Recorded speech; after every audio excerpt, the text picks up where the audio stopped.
channel. Terima kasih buat kalian yang sudah mampir di video Ageng kali ini. Di video kali ini, Ageng tidak cuma akan membahas materi, tapi Ageng akan membuat tugas mandiri. Oke, materi yang akan Ageng bahas kali ini adalah materi bahasa Indonesia, yaitu tentang teks biografi. Nah, sebelum Ageng lanjut ke pembahasannya, buat kalian yang ingin belajar membuat poster atau tanya-tanya seputar poster, bisa DM di IG di bawah ini ya. Gratis kok, tidak dipungut biaya. Nah, tanpa berlama-lama, kita langsung aja ke materinya ya. Stay tune and happy watching.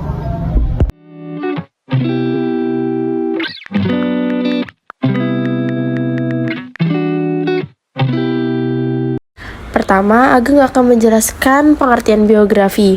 Biografi pada dasarnya adalah cerita tentang seorang tokoh yang ditulis oleh orang lain. Hal ini dilakukan agar teks biografi dari tokoh mampu memberikan teladan kepada banyak orang yang membacanya.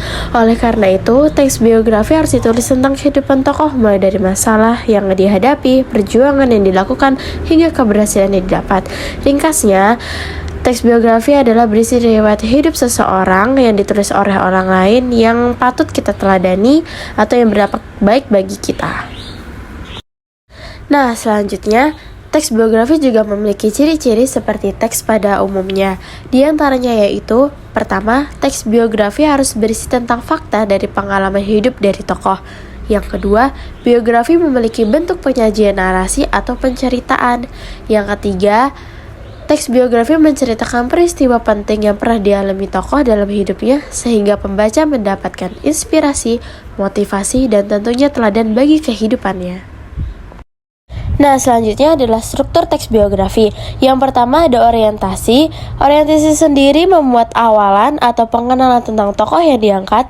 Yang kedua, peristiwa dan masalah. Peristiwa dan masalah atau sering disebut juga dengan rangkaian peristiwa.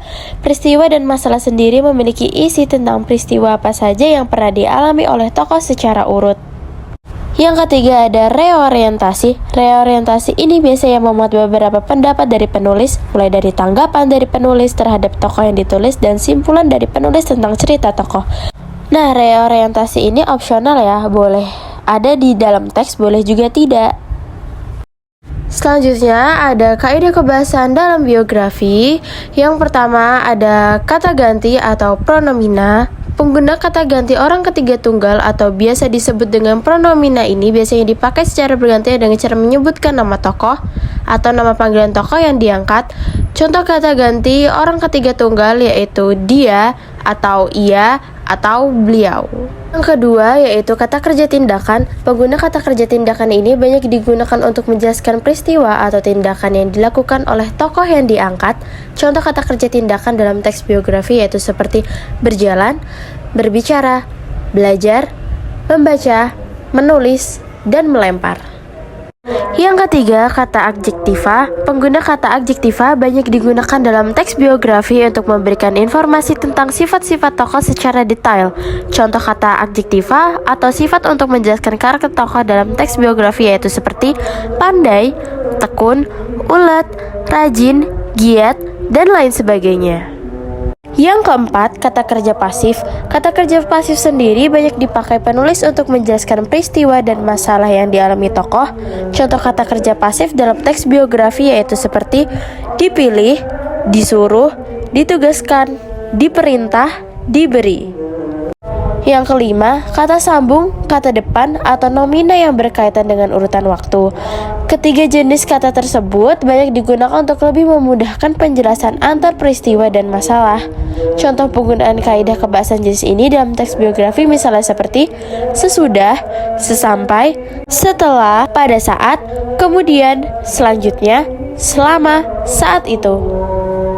Yang keenam, kata kerja. Kata kerja sendiri banyak digunakan merupakan kata kerja yang berkaitan dengan kondisi mental untuk menjelaskan gambaran dari tokoh yang diangkat. Contoh penggunaan kata kerja mental dalam teks biografi misalnya seperti menyetujui, menginspirasi, memahami, meyakinkan, mencintai. Selanjutnya, manfaat yang ada di dalam teks biografi. Yang pertama, bisa mengenal tokoh lebih dekat. Yang kedua, belajar tentang keteladanan. Yang ketiga, membangun sebuah motivasi. Yang keempat, memahami keputusan tokoh dalam biografi. Yang kelima, berpikir analitis. Oke, selanjutnya yaitu contoh teks biografi. Ageng ambil dari tokoh ternama yaitu B.J. Habibie, Presiden Indonesia ketiga yang memulai karir di Jerman. Orientasi, B.J. Habibie lahir pada 25 Juni 1936 di Parepare, Sulawesi Selatan. Presiden ketiga Indonesia ini memiliki nama lengkap yaitu Profesor Dr. Honor Kasua, Ingenieur Doctor of Scanning Multimedia, Bakhruddin Yusuf Habibie.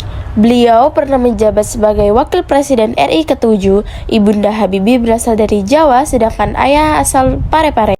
Kecerdasan pada ilmu teknologi dan pengetahuan terutama fisika semenjak Habibie masih kecil. Peristiwa dan masalah. Beliau kuliah teknik mesin di ITB atau Institut Teknologi Bandung selama 6 bulan. Kemudian ia melanjutkan pendidikan ke Jerman pada tahun 1955 di Rheinisch-Westfälische Technische Hochschule. Biaya kuliahnya dibiayai ibunya yaitu R.A.Tuti Marini Puspowardoyo. Butuh waktu 10 tahun Habibie muda menuntaskan studi S1 sampai S3 di Aachen, Jerman. Tak seperti kebanyakan mahasiswa Indonesia yang memperoleh beasiswa ke luar negeri, selama kuliah S1 dan S2, Habibie yang membiayai kuliahnya adalah ibundanya, di mana ibu Habibie menjalankan usaha catering dan menyewa rumah di Bandung. Setelah suaminya ayah B.J. Habibie telah berpulang sebagai penghasilan untuk hidup dan membayar biaya kuliah B.J. Habibie. Selama beliau kuliah di Jerman, ia menekuni dan menggeluti bidang desain dan konstruksi pesawat terbang di Fakultas Teknik Mesin. Butuh waktu 5 tahun untuk mengakhiri studi di Jerman. B.J. Habibie pun memperoleh gelar Diplom-Ingenieur atau Diploma Teknik dengan predikat terbaik. Reorientasi. Setelah beliau menikahi teman semasa SMA-nya, yakni Ibu Hastria Ainun Besari pada tahun 1962, lalu B.J. Habibie melanjutkan program doktoral dan dengan istrinya tinggal bersama di Jerman. Pada saat itu, B.J. Habibie harus bekerja dan membayar uang kuliah dan juga biaya kebutuhan rumah tangga. Semasa hidupnya, beliau telah berkontribusi banyak bagi negara dan membuat pesawat terbang RI pertama. Quiz time! Setelah kalian mendengar biografi B.J. Habibie yang Ageng bacakan tadi, teladan apa yang dapat kalian tiru atau motivasi apa yang kalian dapat? Tulis jawaban kalian di kolom komentar di bawah ya. Nah, itu dia ya pembahasan tentang teks biografi. Jangan lupa jawaban kalian Ageng tunggu di bawah kolom komentar ya. Nah, sekali lagi buat kalian yang ingin belajar membuat poster atau bertanya-tanya seputar poster, bisa langsung DM di IG di bawah ini ya. Gratis kok, tidak dipungut biaya. Nah, untuk video kali ini semoga ilmu yang Ageng berikan bermanfaat ya. Don't forget to like, komen tentu saja, dan subscribe ya. Dan jangan lupa nyalain loncengnya jika Ageng upload video baru kan langsung nonton ya. Terima kasih lagi sebelumnya. Terima kasih buat kalian yang sudah nonton sampai akhir. Have a nice day. See you. Bye bye.